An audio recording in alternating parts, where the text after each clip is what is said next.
Eh bien, bonjour, chers explorateurs de l'Internet, et bienvenue sur une Trick Track TV où nous accueillons le docteur Mops, le célèbre ludologue, le célèbre collectionneur de jeux de mots approximatifs, mais malgré tout humoristiques. Vous êtes mal placé pour me jeter Ouais. l'anathème. Je suis un élève par rapport à vous, cher maître, qui vous êtes réputé dans le monde entier. Oui. Et nous accueillons donc cet éminent personnage qui a quelque chose d'intéressant à nous révéler au sujet d'une rumeur qui prétendrait, est-ce que c'est vrai, est-ce que c'est faux, que le docteur Mops est un très grand mythomane. Alors, d'une part, oui, mais il faut que qu'on recontextualise un petit peu tout ça, cher ami. Figurez-vous que parmi les nombreuses connaissances de People euh, qui sont dans mon carnet d'adresses fort convoité, je connais très bien les deux auteurs des Loups-garous de Tierce-Lieu, le célèbre jeu. Non. Voilà, il y en a un qui est très beau, l'autre qui est très intelligent. C'est vrai que ça fait un peu mytho, là, ce que vous venez de dire, cher docteur Mops. Et fait justement, c'est là, et qu'ils ont fait une extension. Et en plus de ça, je voulais venir vous présenter une carte. Mais avant, il m'est arrivé moi aussi une petite aventure à cause d'eux quand même, des loups-garous. Ça m'étonne. Parce que dans mes diverses vies, il m'est arrivé d'être sur le terrain et de vendre des jeux dans des boutiques. Non. Et notamment un sacré paquet de loups-garous, il faut bien l'avouer. Et un jour, dans une boutique, je dirais comme d'habitude, le tout venant, un jeune homme vient m'acheter un loup-garou de Tierce-Lieu. Et moi, aimable et qui aime bien me la péter un petit peu, je lui dis, vous achetez un loup-garou, c'est un très bon jeu, vous connaissez déjà. Le gars fait, oh oui, bien sûr, oh, le loup-garou. Je fais, ce que vous ne savez pas, et je vais vous le dire, et c'est presque un petit secret, il y a bientôt une extension qui sort parce qu'il y avait de nouvelles lunes qui étaient déjà très bien abouties, qui allaient être annoncées dans les jours qui venaient. Donc, tu as vendu la mèche. Donc j'ai vendu la mèche sympathiquement, voilà, le garçon avait l'air gentil. Et je dis, ouais, je connais bien les auteurs, donc je peux vous dire, voilà, c'est... Parce que le gars me dit, oui, oui, comment vous savez ça? Je dis, bah voilà, ce sont des amis qui ont fait le jeu. Non, non, et le garçon très gentil me fait, bah, d'accord, je vais prendre mon loup-garou, monsieur, au revoir. Voilà.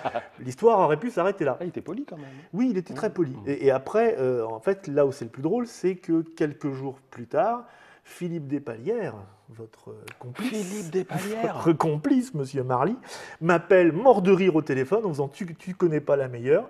J'ai un de mes potes qui est passé dans ta boutique, qui m'a dit oh, je suis allé dans telle boutique, putain, il y a un mec, c'est un vrai mytho.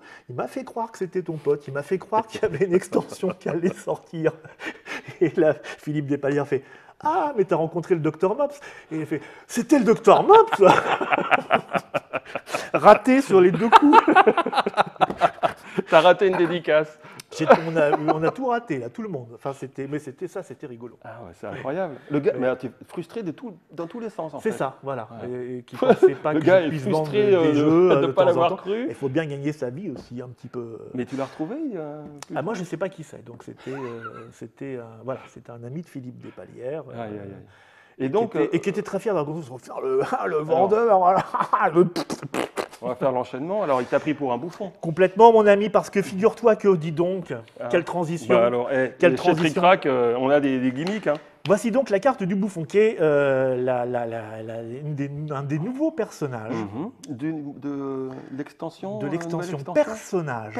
Personnage, parce qu'ils sont très nombreux, Ah ouais. avec des pouvoirs, on va dire quand même radicalement assez nouveaux, avec certains, moi je dirais, pour savoir ce que je connais, certains qui ont des pouvoirs qui paraissent tout à fait anodins, mais qui ne le sont pas du tout quand on les joue. Et puis d'autres qui sont gros billes, on va dire, un petit peu comme ça. Donc il faut modérer. Pour tous les goûts, disons. Il y en a pour tous les goûts, ça coûte pas cher en plus. On vous le fait à presque moins de 10 € ça. Hein. Ah bah oui, c'est sûrement comme d'habitude. Hein. La bouffon. Le bouffon, sur sa carte, on voit qu'il a ce petit truc avec des clochettes. Il a trois. On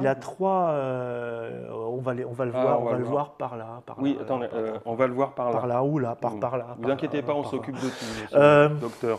Docteur, soyez à ce que vous... Trois visages, ouais. 3 cartes. Ah. Alors, en début de partie, si le bouffon est dans la partie, le meneur de jeu distribue des cartes, et normalement, Mmh. une carte à chaque personne. Mmh. Mais en plus, Mmh. il en a choisi 3 autres, Mmh. qu'il n'a pas distribuées, Mmh. et qu'il va déposer face visible Mmh. sur la table aux yeux de tous. Mmh. Ces cartes concernent le rôle du bouffon. Mmh. Le bouffon, ce serait un genre de doppelganger pour les gens qui savent ce que c'est dans les jeux Et pour ceux qui médiévaux savent fantastiques. pas. C'est-à-dire quelqu'un qui change de personnalité, qui change de visage. Ah oui, Jean qui rit, bien Jean qui sûr, pleure, sauf que là, bien sûr. c'est la Trinité, il en a 3. Et donc, le bouffon, au cours de la nuit, pourra indiquer au meneur de jeu quelle carte Mmh. il désire s'approprier le rôle pour cette nuit. Ah oui, Alors, une seule fois en fait. une seule fois. Une nuit. Il ne peut pas être le garou. Il ne Non, peut pas y non. avoir de le garou Non. parmi les 3 cartes. D'accord. Mais il peut y avoir la petite fille, il peut y avoir des cartes spéciales. Ouais.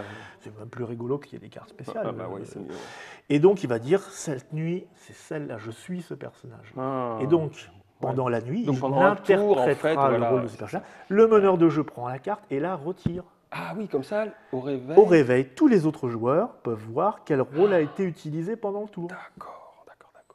C'est assez subtil, il faut suivre. Ah ouais. Ouais. C'est non, Je c'est sais pas bien. si vous Non, avez je trouve tout que c'est compris, clair. le- Si, pendant un tour, le bouffon Voilà, et donc, peut il va- choisir et alors, qu'est-ce qu'il d'utiliser le rôle d'un des Que personnages. fait-il quand il n'utilise pas Oui. ces cartes fait-il spéciales? C'est un simple villageois et il combat du Voilà. côté des villageois pour débusquer les méchants loups-garous Non, mais c'est qui bien. ne manquent pas d'être là.